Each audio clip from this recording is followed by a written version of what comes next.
நபி இஸ்மாயில் அலைஹிஸ்ஸலாம் அவர்களை பற்றி அல்லாஹ் குர்ஆனில் சொல்லும் போது, இஸ்மாயில் அலைஹிஸ்ஸலாம் நபி இப்ராஹிம் அலைஹிஸ்ஸலாம் அவர்களுடைய மகன், ஒரு நபி, சிறு வயதிலிருந்து தியாகம் செய்தவர். அவருடைய சில குணங்களை பற்றி அல்லாஹ் சொல்கிறான். وَكَانَ يَأْمُرُ أَهْلَهُ بِالصَّلَاةِ وَالزَّكَاةِ. இஸ்மாயில் அலைஹிஸ்ஸலாம் தனது குடும்பத்திற்கு தொழுமாறு ஏவுவார், ஜகாத் கொடுக்குமாறு ஏவுவார். وَكَانَ عِندَ رَبِّهِ مَرْضِيًّا. அல்லாஹ்விடத்தில் அவர் பொருந்திக் கொள்ளப்பட்ட அடியாராக இருந்தார். இஸ்மாயில் அலைஹிஸ்ஸலாம் அவர்களிடத்தில்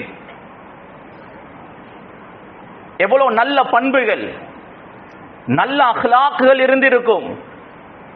அல்லாஹ் சொல்கின்ற 2 குணங்கள், தொழுகையை ஏவுவார், ஜகாத் கொடுக்குமாறு சொல்லுவார்.